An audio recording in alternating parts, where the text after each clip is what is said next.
The grand hall of Zerion's royal palace glowed under tall crystal columns. Hundreds of alien nobles sat in carved seats around a wide circular floor. At the center, Queen Selene wore her silver crown and looked calm but firm. Next to her, Princess Amara stood in a flowing teal gown. Her pale blue skin and small, elf-like ears caught the light. She had a soft, natural beauty that many admired.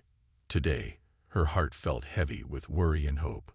Drums echoed through the hall, and the Galactic Council entered in cloaks of deep purple. Their steps were slow and measured.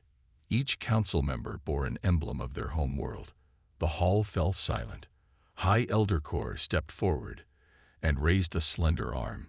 By decree of the Galactic Council, House Zerion shall form an alliance with Earth through marriage, he announced in a clear voice. Murmurs spread like ripples on water. Amara's heart thumped hard. An alliance marriage was old custom. It bound two worlds together in peace. Yet she did not know Earth or its people. She glanced at her mother. Queen Selene's face held no surprise. She had expected this decree, but knew how heavy such duty could feel. High Elder Corps continued.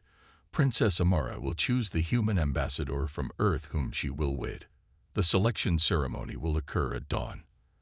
Let this union bring harmony and strength. He bowed and left.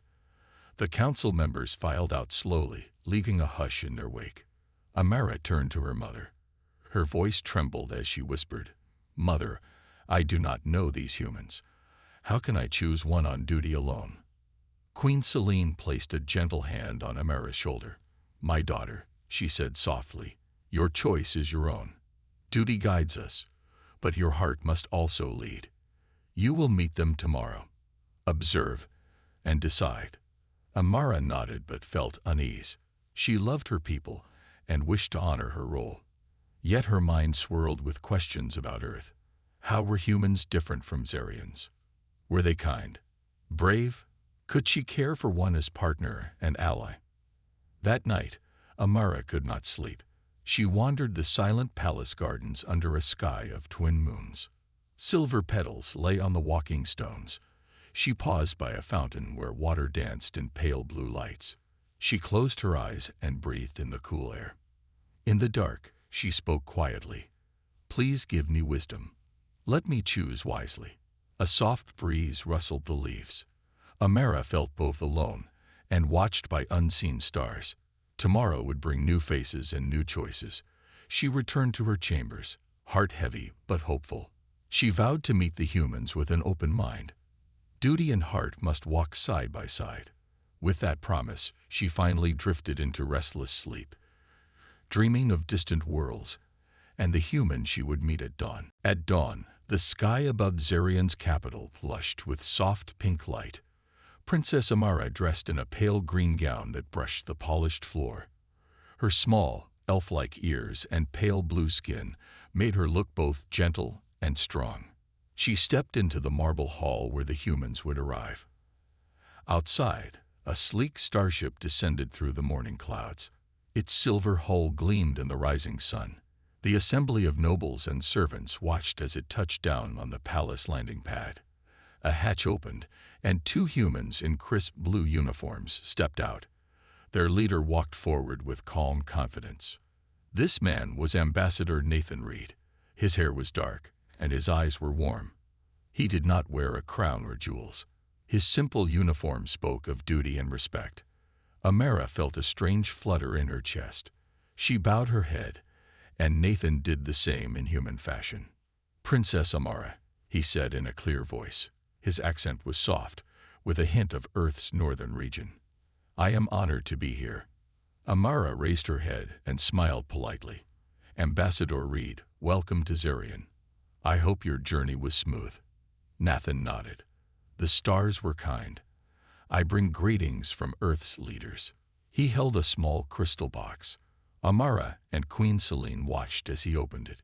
Inside lay a single pearl of deep blue. "This is Earth's gift," Nathan explained. "It comes from our ocean, where life began. We hope it honors your people." Queen Selene accepted the gift with grace. "We are grateful," she said. The blue pearl glowed softly in her hand. Amara felt the weight of the moment. This was more than a ceremony. It was the start of a bond between worlds. She studied Nathan's face. He looked honest and kind. He spoke quietly, answering questions about Earth's cities, its forests, and its people. His words painted pictures of blue oceans and green fields that Amara had never seen. A court advisor stepped forward. "Princess, your time to choose will come soon. Today, 2 more human delegates arrive. You may meet them and learn their hearts." Amara nodded, her breath steady. She would meet each human with respect and curiosity. The next 2 humans arrived from another ship. One was a scientist named Dr. Lena Ortiz, and the other was Captain Marcus Hale. Lena wore practical clothes and carried data tablets. Marcus wore a uniform similar to Nathan's but with additional medals on his chest. Amara greeted them each and invited them into the hall. Nathan spoke first, sharing stories of Earth's unity movements. Lena explained Earth's study of other worlds and her hope for peaceful discovery. Marcus told of his experiences protecting Earth's ships from pirates. Each story showed a different part of humanity: courage, knowledge, and care. As the morning light grew stronger, Amara felt her heart open to their words. She saw that humans were brave in battle, wise in science, and loving in peace. Still, she knew duty called her to choose carefully. She bowed to the 3 humans. "Thank you for coming to Zarian," she said softly. "Tomorrow, I will decide which of you I will meet again." The humans bowed in return. Amara watched them leave the hall and return to their ship. Light danced on the blue pearl in Queen Celine's hand. Amara knew dawn had brought new hope. She felt both excitement and weight on her shoulders. Soon, she would choose one to stand by her side. For now, she held her promise: to let duty and heart walk together. The next morning, soft light filtered through the tall windows of the palace garden. Princess Amara walked along a path lined with silver-leaf trees. The air smelled of jasmine and fresh stone. She wore a light blue dress that matched her skin. Her small, elf-like ears caught a gentle breeze. She felt both calm and nervous. Ambassador Nathan Reed waited by a marble bench near a fountain. Water arsed in graceful loops, catching the morning sun. He wore a simple tunic and trousers, showing respect for Zarian's customs. When he saw Amara, he bowed his head in greeting. "Princess Amara," he said softly, "thank you for meeting me here." Amara smiled and nodded. "Thank you, Ambassador Reed. I wanted to speak with you away from the council and court." They sat on the cool marble bench. Nathan offered her a small carved wooden box. Amara opened it to find a delicate earth flower seed. "On Earth, we give seeds as symbols of new life," Nathan explained. "I hope you will plant this in your garden to show our new friendship." Amara lifted the seed and smiled. "It is a kind gift. I will plant it today." They walked together beneath the silver trees. Nathan told stories of Earth's green forests. He spoke of bears roaming under tall pines, of rivers flowing clear and cold. Amara listened, picturing the scenes in her mind. She had seen many worlds through holovids, but Earth seemed alive and warm. Amara spoke of Zarian's twin moons and the floating gardens that hung in the sky. She described how her people used glowing crystals to light night festivals. Nathan asked many questions, his eyes shining with curiosity. They paused by a pool of koi-like fish that swam among shining stones. Amara knelt to watch them ripple the water. Nathan knelt beside her. Their shoulders brushed, and Amara felt a gentle warmth. She realized the spark she had felt when they first met was real. "Princess," Nathan said quietly, "will you tell me why you came here?" "Beyond duty." Amara looked at him. She saw no royal mask, only a man who wished to understand her world. "I came because I want to know if Earth and Zarian can be more than allies," she replied. "I want to know if we can be friends, or maybe something more." Nathan's hand covered hers. His touch was gentle but sure. "I feel the same." They sat in silence, watching fish glide beneath the water. Amara's heart felt light. She had expected formal talks and awkward moments. Instead, she found honesty and warmth. A soft bell rang from the palace tower. It signaled the hour for the next meeting. Amara stood and brushed leaves from her dress. Nathan stood as well, offering his arm. Amara took it, and they walked back toward the palace together. Before they reached the gates, Amara paused. "Thank you, Nathan, for this moment." Nathan bowed his head and smiled. "Thank you, Princess Amara." As they entered the palace courtyard, Amara felt hope. She still had 2 trials to face, and many duties lay ahead. But her heart was no longer alone. She had found a quiet friendship, and something more, with a human from a distant world. In the heart of the palace, a grand hall of polished stone awaited Princess Amara. Tapestries of Zarian's history draped the walls. Queen Selene sat on her throne, her silver crown shining. Noble advisors stood in line, their robes flowing like water. Amara felt the weight of every gaze. "Amara," Queen Selene began, her voice calm but firm, "you have shown courage and heart. Yet before you choose your life partner, you must complete 3 royal trials. These trials prove your loyalty to our people and respect for our customs." Amara bowed respectfully. "Mother, I understand. Tell me the trials." The High Advisor spoke next. "First is the trial of courage. You must travel to Mount Viora and rescue a stranded pilot. Second is the trial of wisdom. You must solve the riddle of Echo in the Crystal Library. Third is the trial of compassion. You must care for refugees from the border conflict." Amara's heart skipped. The trials sounded dangerous and hard. She thought of Ambassador Nathan Reed waiting in the guest quarters. Would she see him again? Yet she bowed. "I accept the trials." Outside, the sun shone brightly as Amara stepped onto the palace balcony. She looked down at the training grounds where warriors practiced with sleek energy blades. Her body tensed with both fear and resolve. She took a deep breath and whispered to herself, "I can do this. Duty and heart will guide me."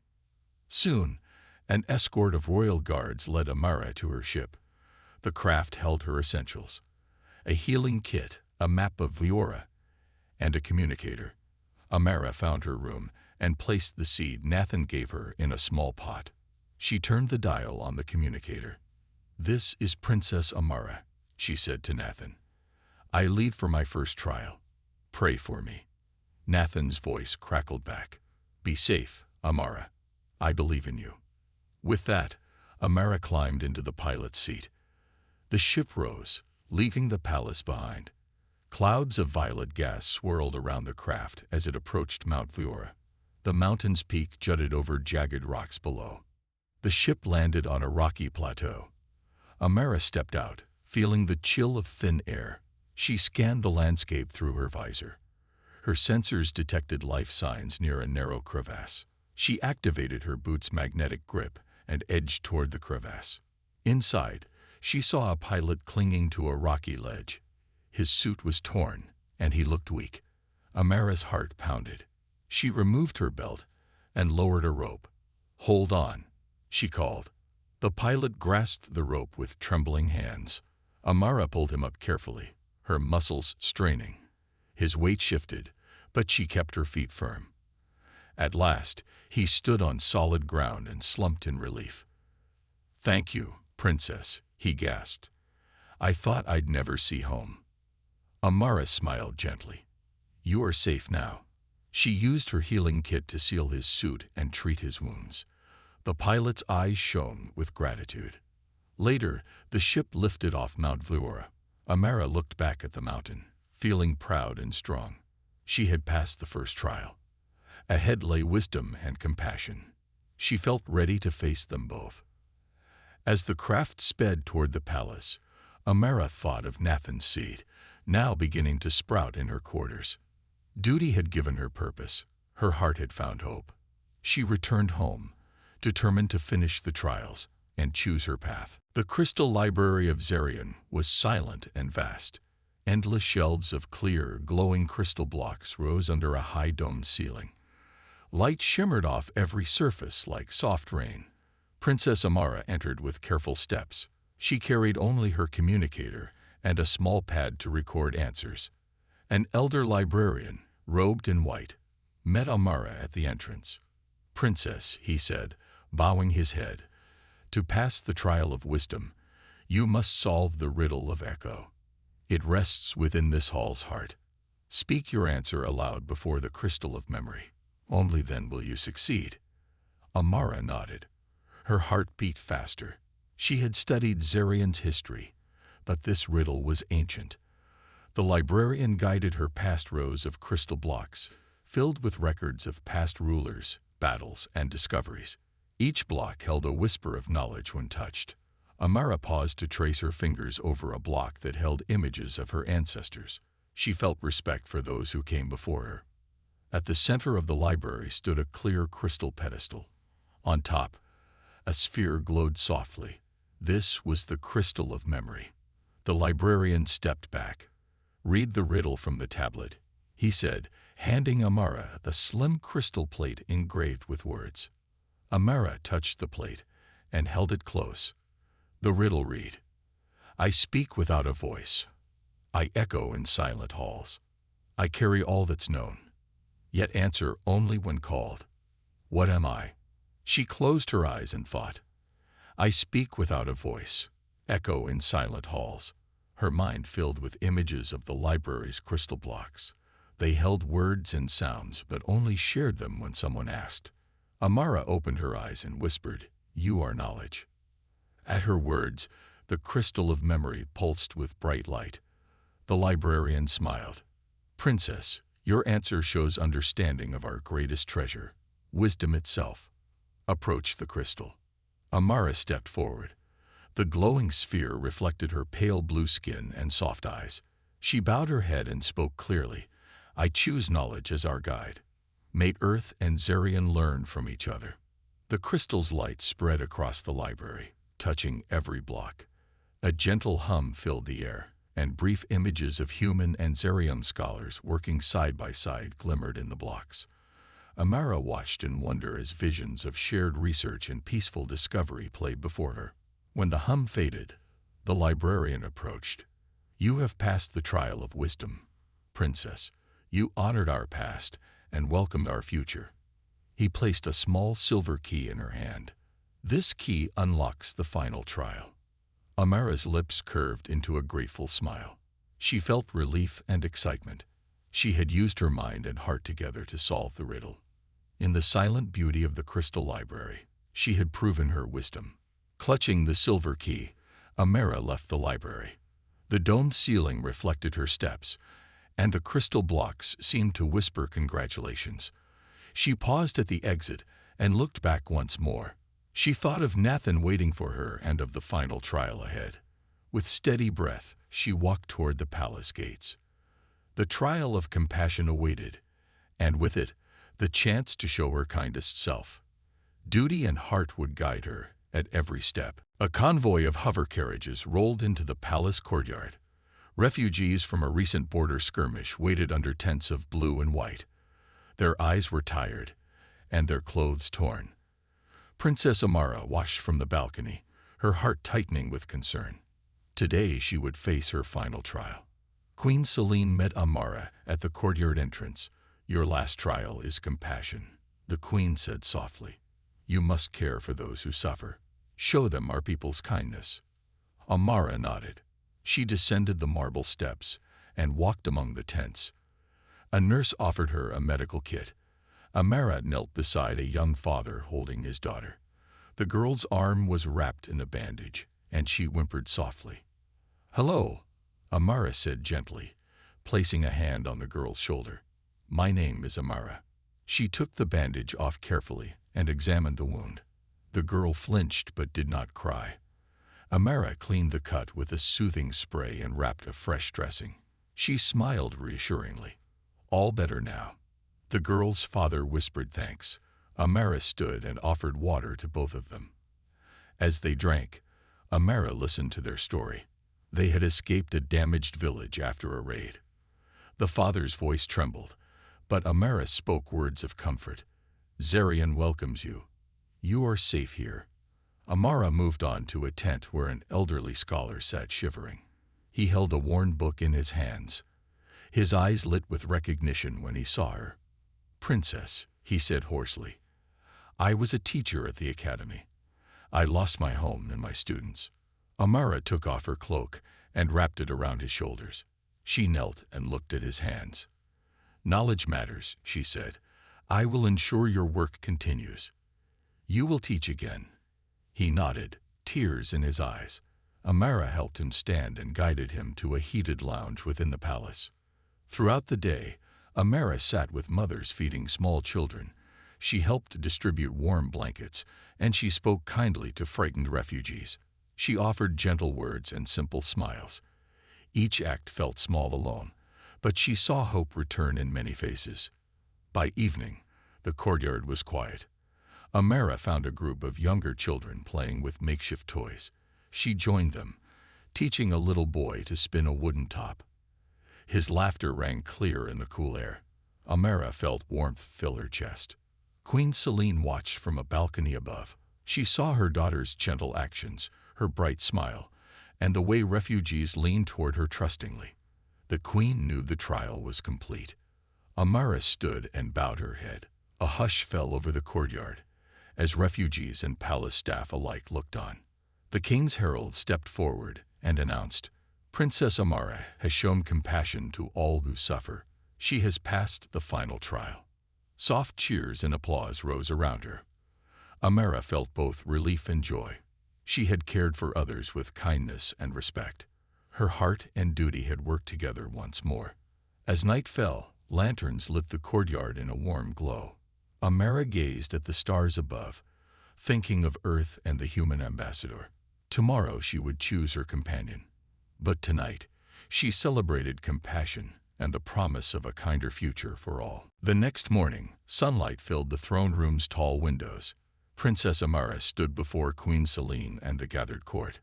Her gown shimmered softly, a symbol of her trial's success. Behind her, refugees from the compassion trial offered respectful bows. Amara felt pride, but also tension in the air. Queen Selene rose from her throne. Her silver crown caught the light as she looked at her daughter.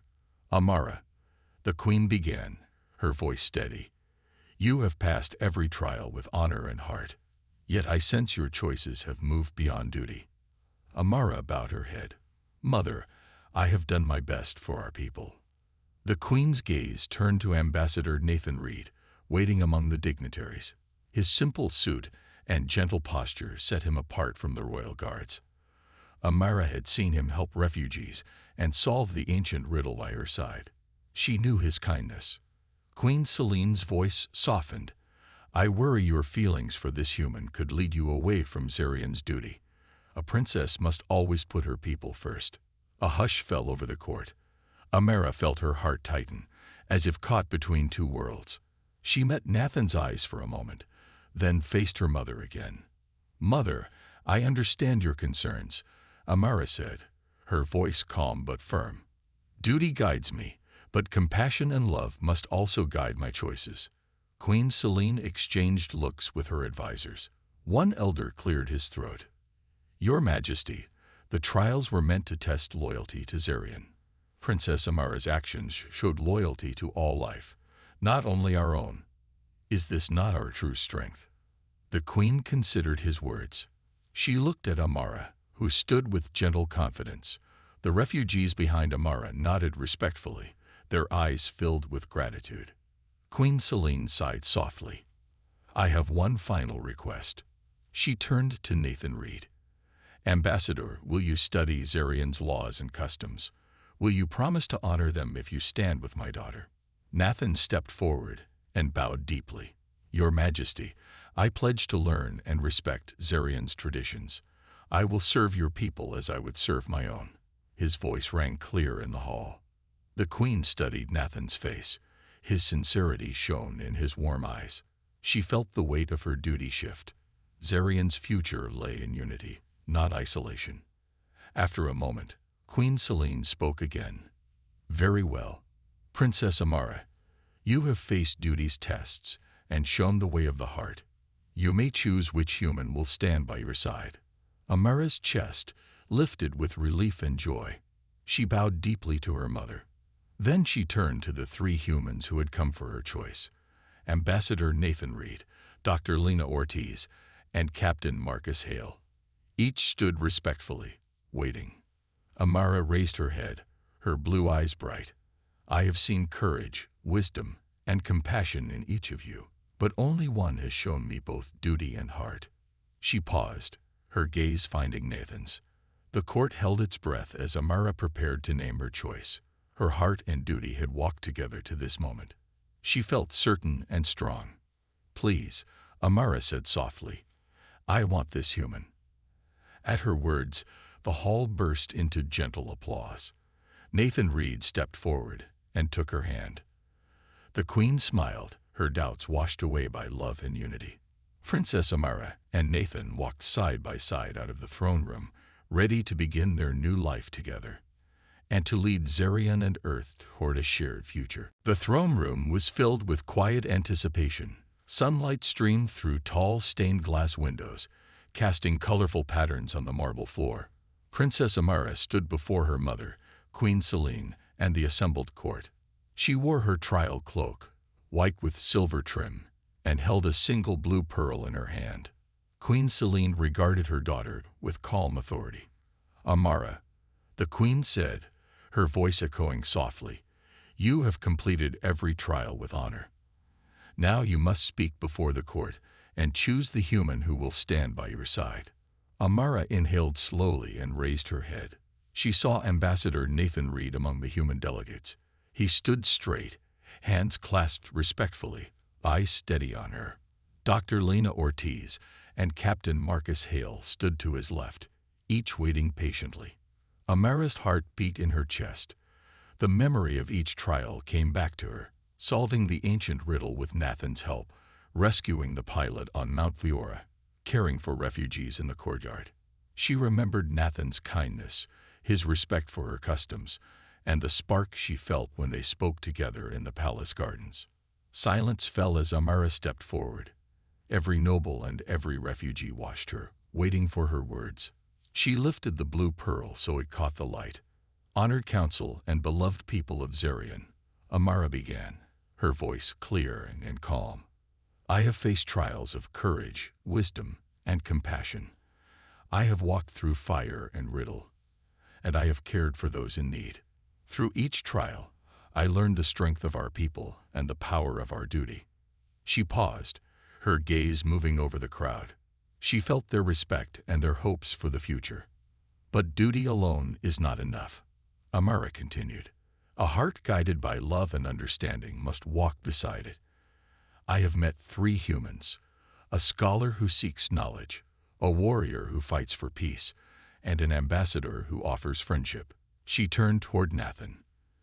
"Each of you has shown virtues that honor both Earth and Zarian." Her voice softened.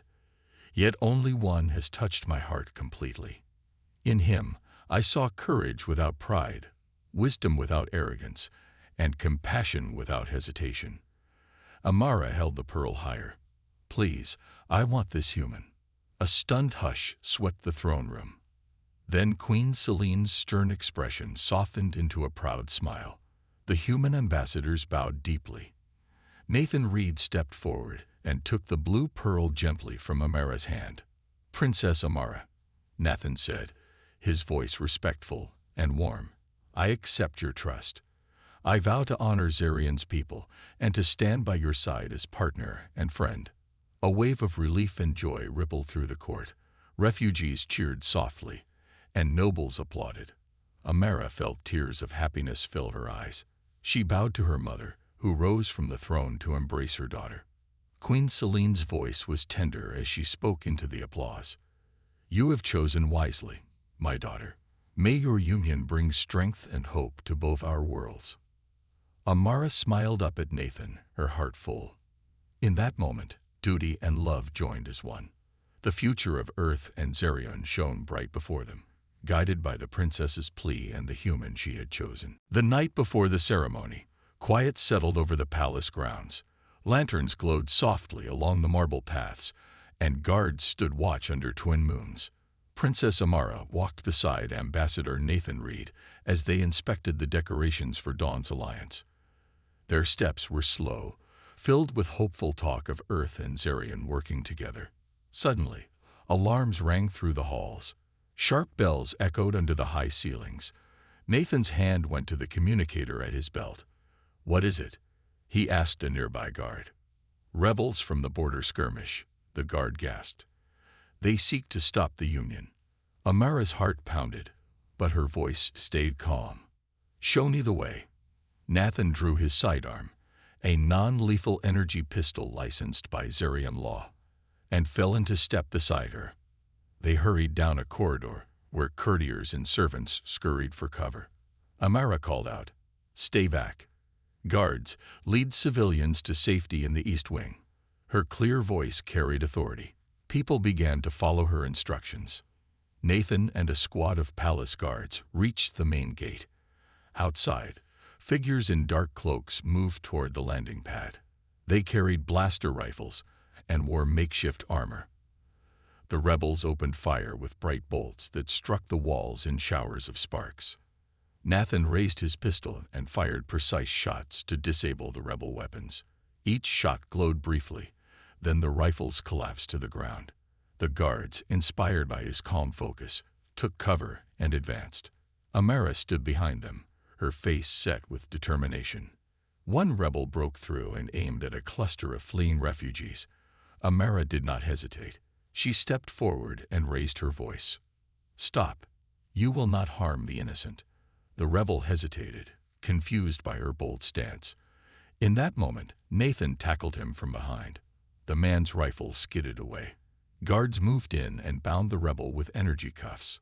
Elsewhere, another group of rebels tried to sabotage the ceremony days. Amara raced across the courtyard. She found wires leading to an energy barrier generator. With Nathan's help, she cut the power lines. The barrier fell, trapping the rebels inside the daze. They pounded on the walls but could not escape. At last, the alarms fell silent. The court's chief of security announced through the palace intercom, "Rebel threat neutralized. All areas secure." Lanterns shone brighter as relief spread among guards, servants, and refugees. Amara and Nathan stood together beneath the palace's grand arch. Refugees who had helped guide civilians now cheered softly. Palace guards saluted the human ambassador, their eyes full of respect. Amara looked at Nathan and smiled, her pale blue skin glowing in the lantern light. Nathan took her hand. "Your courage saved lives tonight," he said gently. Amara squeezed his hand. "And your strength protected our home." In that quiet moment, she saw what unity could achieve. A human and an alien princess, standing side by side, had defended peace itself. Far above, the twin moons shone down as if in approval. Dawn would bring the ceremony of alliance, but tonight had already proven the true bond between Earth and Zarian. Duty and heart had met under fire and emerged unbroken. 2 seconds, morning arrived with golden light shining over the palace. Soft music played from silver flutes as nobles, soldiers, and citizens filled the grand courtyard. Flowers lined the marble paths, and banners of Earth and Zarian waved together in the breeze. Today was the day of unity. The day Princess Amara and Ambassador Nathan Reed would stand together, not just as allies, but as symbols of peace. Amara stood before her mirror, wearing a royal gown of white and sky blue. A silver band circled her head, holding a delicate crystal in the center of her forehead. Her soft, natural beauty shone as she took a deep breath and smiled. Today was not just about her. It was about hope for both worlds. Queen Celine entered the room quietly. She placed her hands on Amara's shoulders. "You have made me proud, my daughter," the queen said gently. "You chose with wisdom, strength, and heart." Amara turned and hugged her mother. "Thank you for believing in me." Meanwhile, in a chamber nearby, Nathan adjusted the ceremonial robe given to him by the royal court. It was simple but noble, marked with Earth's emblem stitched beside Zarian's crest.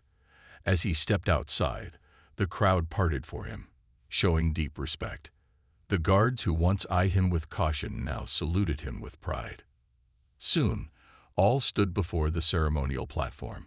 Amara and Nathan faced the crowd, their hands joined. Queen Selene raised her staff, and the music softened. Today, the queen declared, two worlds become one in spirit. Through understanding and courage, Earth and Zerion move forward not as strangers, but as family. The people cheered. Amara turned to Nathan, her voice clear and strong. I choose you not only as an ally, but as the one I trust with my heart.